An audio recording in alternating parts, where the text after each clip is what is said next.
नमस्कार शेतकरी मित्रांनो, महाराष्ट्रातील लाखो शेतकऱ्यांसाठी आजची बातमी अत्यंत महत्त्वाची ठरू शकते। गेल्या काही दिवसापासून सोशल मीडियावर विविध माध्यमांमध्ये आणि शेतकऱ्यांमध्ये एकाच विषयाची चर्चा सुरू आहे। पुन्हा एकदा राज्यामध्ये कर्जमाफी जाहीर होणार का? 2 लाख रुपयाच्या पीक कर्जाला दिलासा मिळू शकतो का? आणि काही ठिकाणी तर 36,000 कोटी रुपयांच्या निधीची चर्चा सुरू होत आहे, तर काही ठिकाणी विशेष बँकांमध्ये हालचाली सुरू असल्याचे दावे केले जात आहेत। यामुळे अनेक शेतकऱ्यांच्या मनामध्ये आशा निर्माण झाली आहे, पण त्याचबरोबर मोठा संभ्रम सुद्धा वाढला आहे। याच कारणामुळे आज आपण कोणत्याही अफवांवर विश्वास न ठेवता सध्या सुरू असलेल्या चर्चेचे शांतपणे विश्लेषण करणार आहोत। तर कोणते मुद्दे समोर येत आहेत? सरकारवर कर्जमाफीची मागणी का वाढत आहे? कोणत्या कारणामुळे अशी चर्चा सुरू झाली आहे आणि पुढे काय घडू शकते? हे सर्व काही आपण सोप्या मराठी भाषेमध्ये आता या ठिकाणी समजून घेणार आहोत। त्यामुळे आपला हा व्हिडिओ शेवटपर्यंत नक्की पहा आणि आपल्या या व्हिडिओला लाईक आणि सबस्क्राईब करायला विसरू नका शेतकरी मित्रांनो। चला तर जाणून घेऊया। सर्वप्रथम ही चर्चा अचानक सुरू झालेली तर नाही। गेल्या काही हंगामापासून राज्यातील अनेक शेतकरी आर्थिक अडचणीमध्ये आहेत। काही भागांमध्ये अवकाळी पाऊस, काही भागांमध्ये पावसाचा खंड, तर अनेक पिकांना योग्य बाजारभाव मिळालेला नाही। उत्पादन खर्च सातत्याने वाढत असताना मात्र उत्पादन अपेक्षे इतके वाढलेले नाही।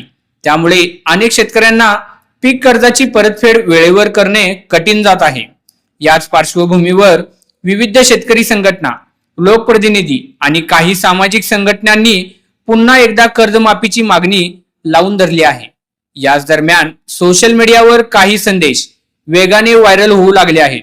त्यामुळे 2 लाख रुपयापर्यंत कर्जमाफी होणार, मोठा निधी राखून ठेवण्यात आला आहे, काही बँकांना सूचना देण्यात आलेल्या आहेत, असे विविध दावे करण्यात येत आहेत।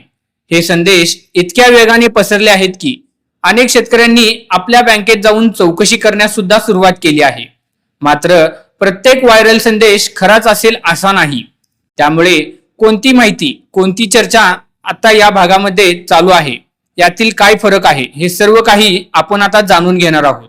तर आता एक प्रश्न अनेक शेतकरी विचारतात, अचानक कर्जमाफीची चर्चा एवढी का वाढली असेल? यामागे काही महत्त्वाची कारणे दिसून येत आहेत मित्रांनो। गेल्या काही वर्षात शेतीचा खर्च सातत्याने वाढत आहे।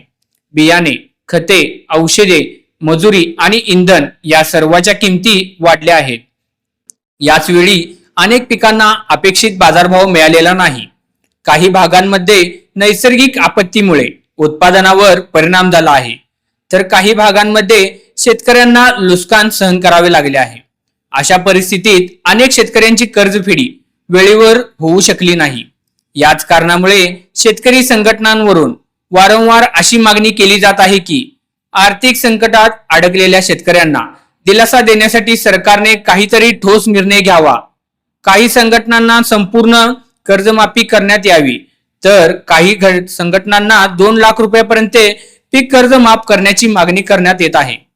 त्यामुळे हा विषय पुन्हा एकदा चर्चेत आले आहे। आता दुसरा मुद्दा म्हणजे 36,000 कोटी रुपयांच्या निधीची चर्चा। अनेक ठिकाणी आकड्याचा उल्लेख केला जात आहे। काही लोकांचा दावा आहे की इतक्या मोठ्या निधीची तरतूद होऊ शकते, तर काही जण हा केवळ अंदाज असल्याचे सांगत आहेत। सध्या या माध्यमात आर्थिक निर्णय समोर आलेला नसला तरी एवढ्या मोठ्या प्रमाणावर चर्चा होत असल्यामुळे शेतकऱ्यांच्या अपेक्षा मोठ्या वाढल्या आहेत। तर इथे एक गोष्ट लक्षात घेणं खूप गरजेचं आहे शेतकरी मित्रांनो। सरकार कोणतीही मोठी योजना लागू करताना आर्थिक परिस्थिती, राज्याचा महसूल, बँकेचे थकबाकी कर्ज आणि लाखो शेतकऱ्यांवर होणारा परिणाम या सर्व बाबींचा विचार करत असते। त्यामुळे कोणताही निर्णय एका दिवसात घेतला जात नाही। अनेक स्तरावर चर्चा चालू आहेत। अहवाल आणि आर्थिक गणिते पाहिल्यानंतरच अंतिम निर्णय घेतला जातो मित्रांनो। म्हणूनच सध्या सुरू असलेल्या चर्चेकडे आशेने पाहणे चुकीचं नाही, पण कोणतीही निर्णय अधिकृतपणे जाहीर होण्यापूर्वी संयम ठेवणे तितकेच महत्त्वाचे आहे। कारण यापूर्वी अनेक वेळा सोशल मीडियावर विविध याद्या, बँकांची नावे आणि तारखा व्हायरल झाल्या होत्या, मात्र यातील अनेक माहिती नंतर चुकीची ठरली। त्यामुळे आपण अधिकृत माहितीवर विश्वास ठेवायला हवा। याच दरम्यान आणखी एक प्रश्न विचारला जात आहे की जर भविष्यामध्ये कर्जमाफी जाहीर झाली तर कोणत्या शेतकऱ्यांना याचा सर्वाधिक फायदा होऊ शकतो? तर याचे उत्तर निश्चितपणे आत्ताच देता येणार नाही, कारण अंतिम निर्णय सरकारच ठरवेल. मात्र यापूर्वीच्या योजनांचा विचार केला तर पीक कर्जाचा प्रकार, कर्जाची तारीख, थकीत रक्कम, पात्रता निकष आणि इतर काही अटी महत्वाच्या ठरल्या होत्या. त्यामुळे यावेळी अशाच प्रकारचे काही निकष लागू होण्याची शक्यता केली जात आहे मित्रांनो. तर आता मित्रांनो, या ठिकाणी आणखी एक महत्वाचा मुद्दा समजून घेणं गरजेचं आहे.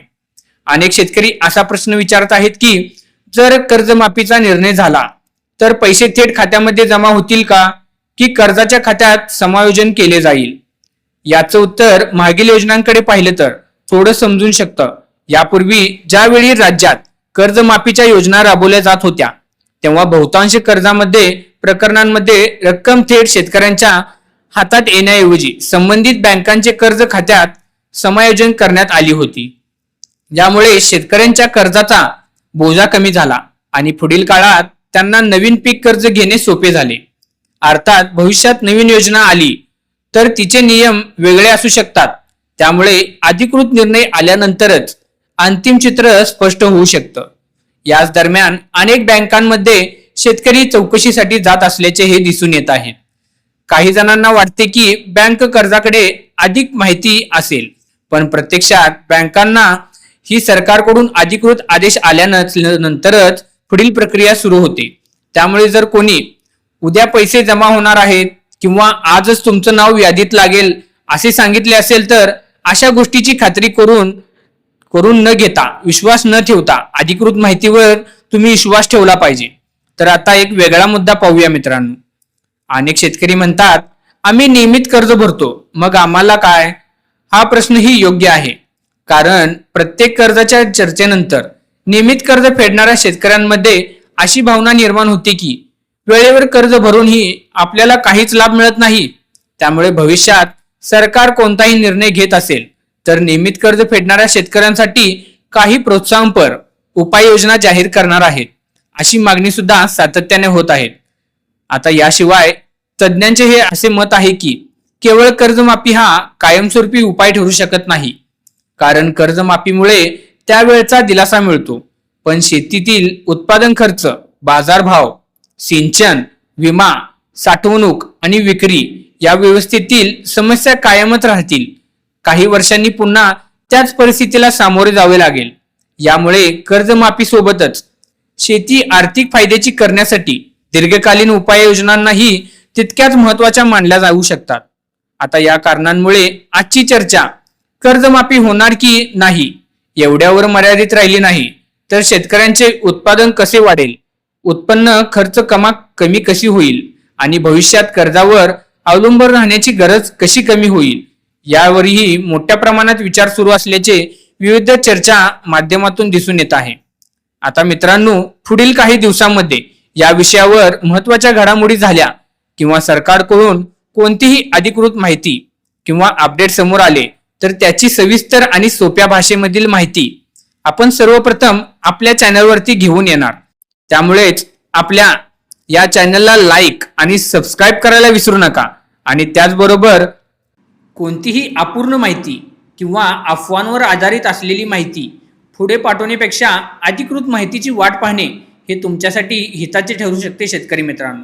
चला तर मग तुम्ही आपल्या या व्हिडिओला लाईक आणि सबस्क्राईब करायला तर विसरूच नका, कारण अधिकृत माहिती आली का सर्वप्रथम व्हिडिओ आणि माहिती आपल्या या चॅनलवरती तुम्हाला दिसणारच आहे.